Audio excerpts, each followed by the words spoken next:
Hello students. Today we are going to start with the second part of the poem An Elementary School Classroom in a Slum by Stephen Spender. In the first part, we learned about the poet, about the theme of the poem, about the word meanings, plus the first two stanzas of the poem in detail. Now we're going to start with the third and fourth stanza of the poem. Surely Shakespeare is wicked. Now, in what sense Shakespeare is wicked? Shakespeare, the well known playwright, he is an epitome of literary excellence. But does he succeed in conveying any meaning to the slum children? Is he of any value to the slum children? The slum children are deprived of the basic necessities of life. In such a scenario, the works of Shakespeare are a farce for them. Hence, they carry no value, hence, they carry no meaning for these slum children, and hence, Shakespeare is wicked. Now, in what sense the map is a bad example? The map is a bad example because the map which is hung in the classroom reminds them of a beautiful, progressive world outside, a world which is symbolic of progress, a world which is symbolic of development. But when they try to find their own slums in these maps, they are unable to find. With ships and sun and love tempting them to steal, there are bounties of nature which are more attractive to these slum children rather than their own slums. The ships, the sun, and love.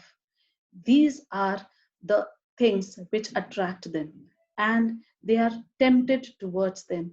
They give them false aspirations. They yearn to see such objects, but they are unable to, and hence they are tempted to steal or resort to unfair means in order to make their both ends meet. For lives that slyly turn in their cramped holes from fog to endless night, the kind of life which these slum children live. They live in cramped holes, they live in utter congestion. Their life starts in darkness, their life ends in darkness. So, from fog to endless night is symbolic of utter despair and hopelessness which prevails their life. On this slag heap, these children.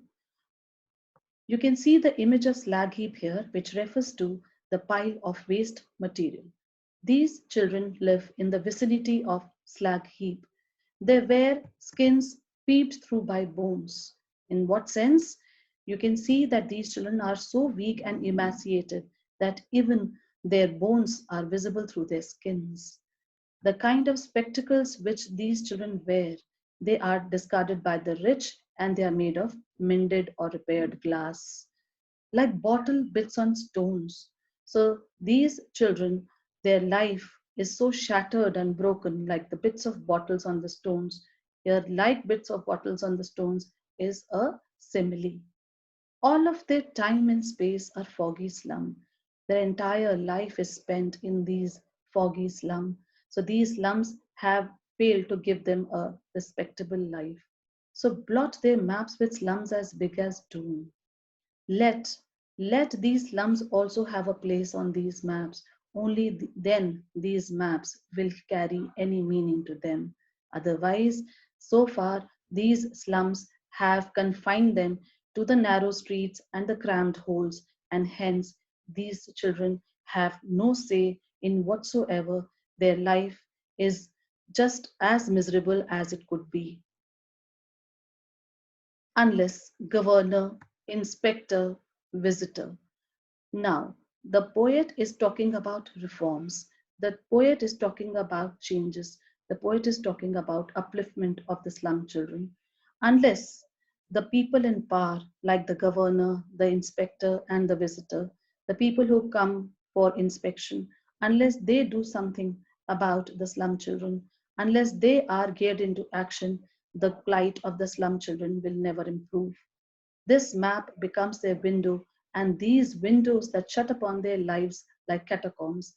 You can see the image of the catacombs at the bottom.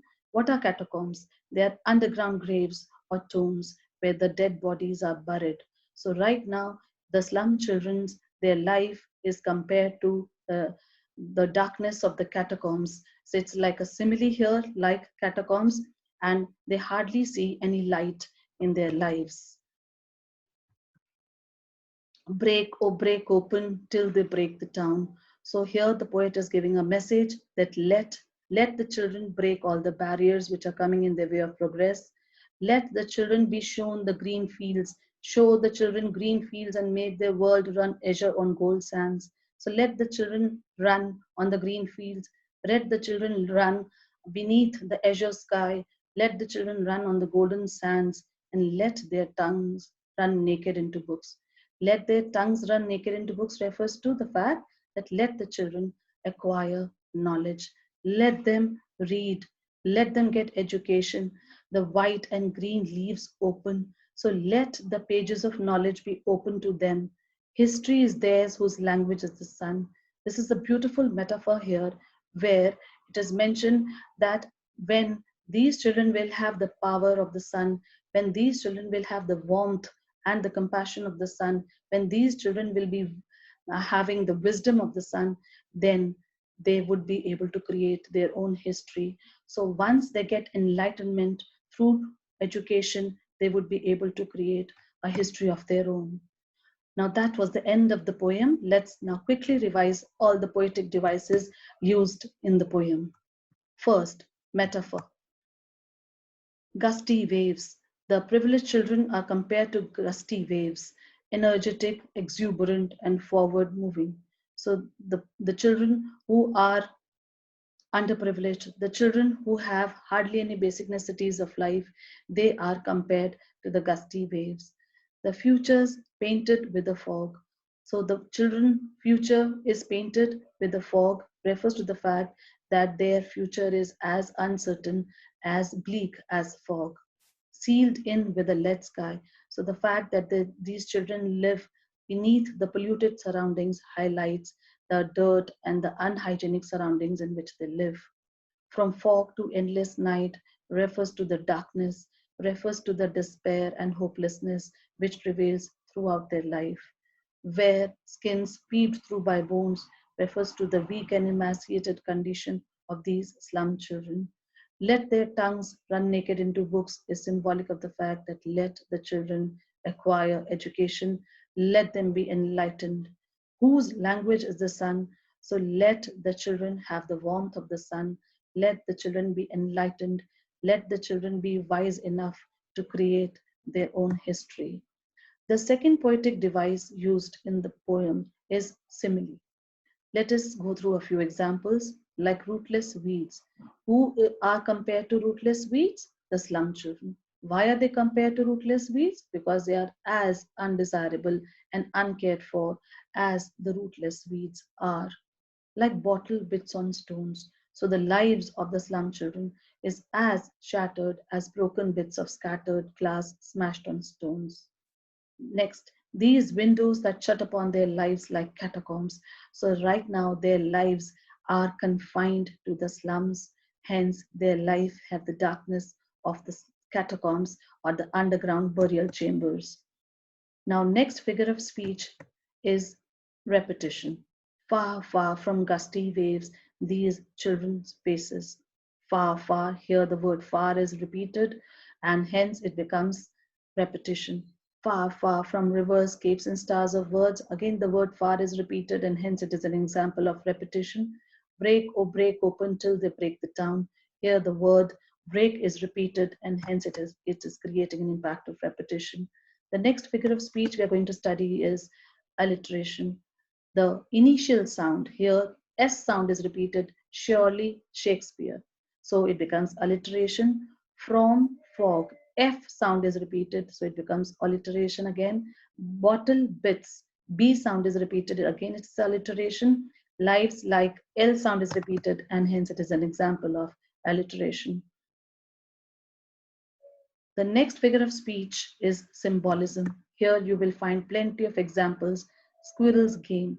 What is the squirrel's game symbolic of? It is symbolic of fun outdoors to escape the dull classroom. Civilized dome riding all cities. the cities that show civilization, progress, and marvelous architecture. Open-handed map, a map drawn arbitrarily by the people in power, refers to the open-handed map. Ships and sun, they are symbolic of adventure, symbolic of beautiful lands offering opportunity. Slag heaps, what are slag heaps? They refer to the industrial waste, toxic filth, and squalor. Squalor is another word for dirt.